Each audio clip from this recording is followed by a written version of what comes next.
Assalamualaikum warahmatullahi wabarakatuh. Perkenalkan, nama saya Istiqomah, NPM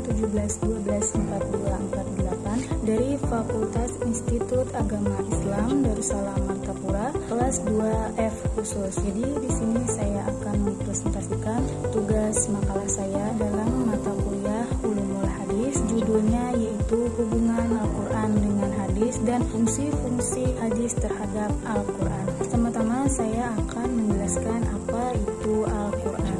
Jadi yang pertama, pengertian Al-Quran. Kalau menurut bahasa, Al-Quran yaitu adalah bacaan. Sedangkan Al-Quran kalau menurut istilah adalah kitab suci umat Islam yang diwahyukan oleh Allah Ta'ala kepada Nabi Muhammad SAW untuk seluruh umat manusia. Lalu yang kedua, pengertian hadis. Kata hadis ini berasal dari bahasa Arab, yaitu dari kata al-hadis yang artinya adalah bacaan. Sedangkan hadis menurut istilah yaitu adalah segala sesuatu yang disandarkan kepada Nabi Muhammad SAW, bisa dari perkataan, perbuatan, atau juga dari sifat Nabi. Hadis ini juga merupakan landasan hukum Islam yang kedua setelah Al-Quran. Selanjutnya, hubungan hadis dengan Al-Quran. Jadi hubungan hadis dengan Al-Quran ini adalah hadis berfungsi sebagai pentafsir, pensyarah, dan menjelas bagi ayat-ayat Al-Quran. Keduanya ini tidak dapat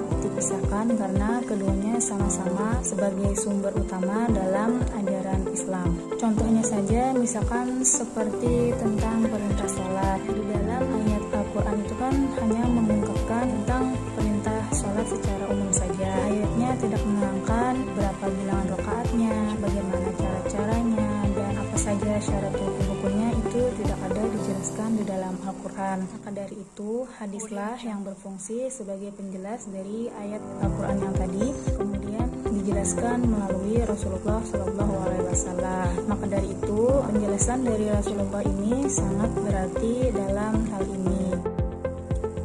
Lalu yang selanjutnya saya akan menjelaskan tentang fungsi hadis terhadap Al-Quran. Jadi fungsi-fungsi hadis terhadap Al-Quran secara umum adalah untuk menjelaskan dan sebagai penguat dari ayat-ayat Al-Quran. Lalu para ulama merincikan lagi penjelasan itu ke dalam 4 makna fungsi penjelasan hadis terhadap Al-Quran. Yang pertama ada bayan takrir, yaitu fungsinya untuk menetapkan dan memantapkan apa yang ditetapkan oleh Al-Quran, supaya kaum muslimin jangan sampai salah lagi dalam menyimpulkannya. Yang kedua ada bayan tafsir. Bayan tafsir ini fungsinya yaitu untuk menjelaskan makna yang samar. Bayan tafsir ini terbagi lagi menjadi 3 bagian. Yang pertama yaitu ada tafsir al-mujmal, yang kedua ada tabyin mushtarak, lalu yang ketiga ada takhsis al-am. Selanjutnya lagi bagian ketiga ada bayan naski, yaitu fungsinya untuk menghapus